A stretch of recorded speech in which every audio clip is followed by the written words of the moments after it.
여호수아, 지금까지의 이야기를 한번 기억해 볼까요?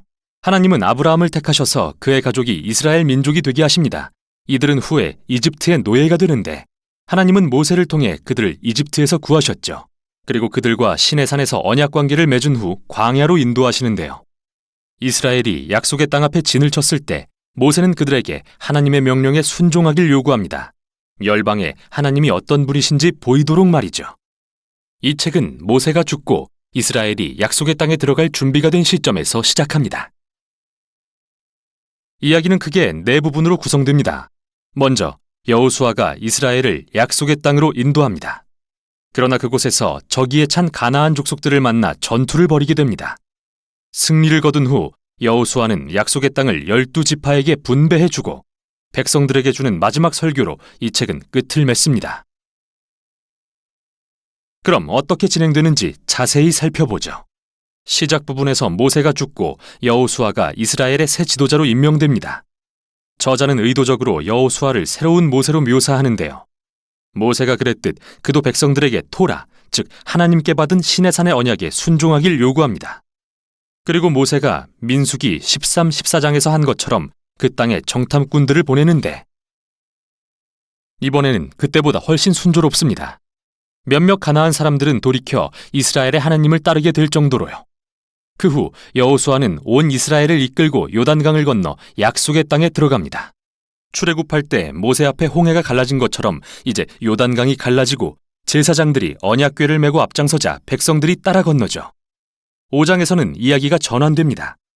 이스라엘은 뒤를 돌아보며 자기 뿌리가 하나님의 언약 백성임을 기억하여 새 세대에게 할례를 행하고 가나안에서 첫 유월절을 기념합니다. 그리고 그들은 이제 앞으로 나아갈 준비가 되었죠. 여호수아는 한 신비스런 전사와 특이한 만남을 갖습니다. 사실 그는 천사이고 여호와의 군대 대장이죠.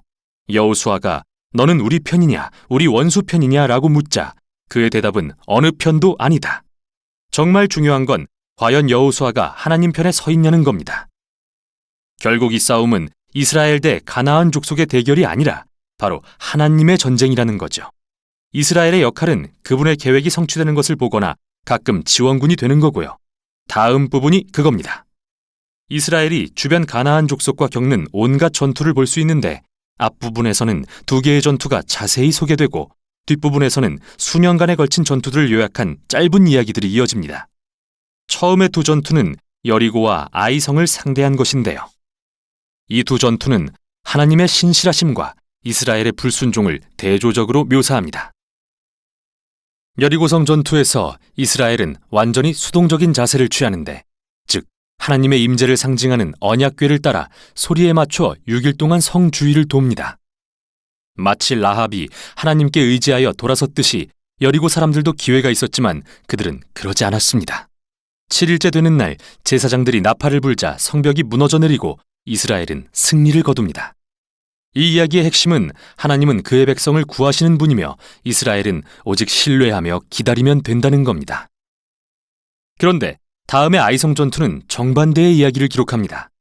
여기 아간이라는 이스라엘 사람이 여리고성 전투에서 오직 하나님께 속한 전리품 몇 개를 훔친 뒤 거짓말을 합니다. 하나님이 이스라엘에게 하신 모든 일을 생각할 때 참 한심한 행동이죠. 그래서 이스라엘은 아이성 전투에서 참패를 당하고 마는데요.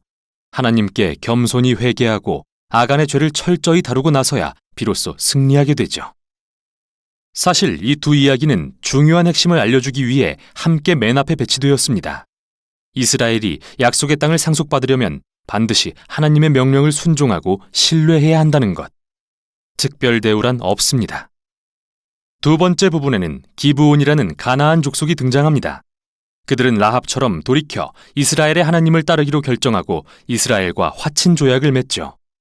다른 모든 가나안 왕들이 서로 동맹을 맺고 연합하여 이스라엘을 파괴하려 한 것과 대조되는 모습이죠. 이들과의 전투에서 이스라엘은 큰 승리를 거두게 됩니다.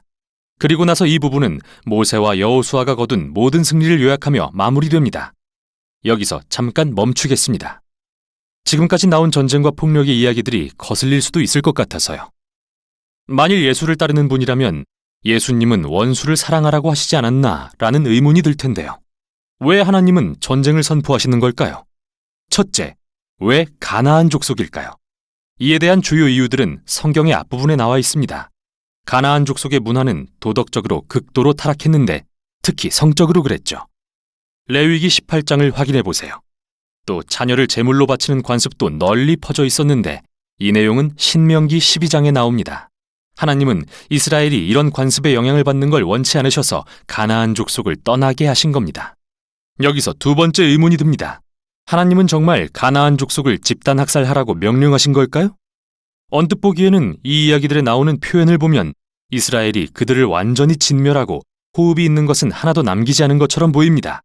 그러나 다시 살펴보면 이 구절들이 문자 그대로가 아니라 일종의 과장법이라는 걸 알게 됩니다. 가나안 족속에 대한 원래의 명령을 신명기 7장에서 보겠습니다. 이스라엘에게 먼저는 가나안 족속을 쫓아내고 다음으로 진멸하라고 하십니다. 그리고 나서 그들과 혼인하지 말며 어떠한 언약도 맺지 말라고 하십니다. 진멸한 사람과 어떻게 혼인을 하겠습니까? 즉 문자적 의미가 아니라는 겁니다. 같은 맥락이 여호수아의 이야기에도 적용되는데요. 살펴보죠. 예를 들어 여호수아 10장에는 이스라엘이 헤브론과 드빌 성읍에 한 사람도 남기지 않았다고 나오는데요. 15장을 보면 여전히 가나안 족속들이 사는 걸 알 수 있습니다. 그러니까 여호수아는 다른 고대 전투에 대한 기록처럼 서사적인 문체로 문자 그대로가 아닌 과장법을 사용한 거죠. 집단 학살이라는 단어도 여기에 적합하지 않은 이유는 하나님께 돌이킨 가나안 족속들이 있기 때문입니다. 라합이나 기브온 족속처럼요. 하나님은 그분께 돌아오는 자를 받아주십니다. 마지막으로 이 이야기들은 이스라엘 역사의 매우 특정한 순간을 기록하고 있다는 점입니다. 이 전투들은 가나안 땅의 소수의 족속에게 국한된 것이었고 다른 민족들에 대해서 하나님은 이스라엘에게 화평하라고 명하셨죠. 신명기 20장을 확인해 보세요. 따라서 이들 전투를 기록한 목적은 절대 하나님의 이름으로 폭력을 행사하라는 말이 아닙니다. 오히려 하나님께서 역사의 특정 순간에 인간의 악에 대해 공의를 행사하시고 이스라엘이 가나안 족속에게 전멸되지 않도록 구하셨다는 것을 보여주기 위함이죠. 자, 다시 이 책의 구성으로 돌아가 봅시다.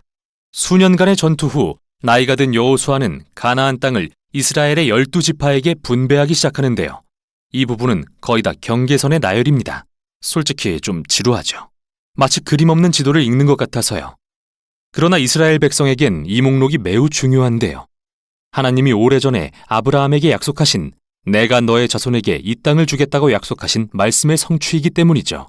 어떻게 땅을 분배했는지 자세한 설명이 끝나고 이제 마지막 부분으로 이어집니다. 여호수아는 백성들에게 두 번의 설교를 하는데요. 이는 모세가 신명기에서 했던 마지막 설교와 매우 비슷합니다. 여호수아는 백성들에게 그들을 약속의 땅으로 인도하시고 가나안 족속으로부터 구하신 하나님의 자비를 상기시킵니다.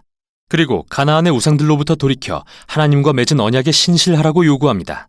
만일 그렇게 한다면 약속의 땅에서 생명과 복을 받을 것이지만 그렇지 않는다면 이스라엘에게도 가나안 족속들처럼 하나님의 심판이 내릴 것이라 경고합니다.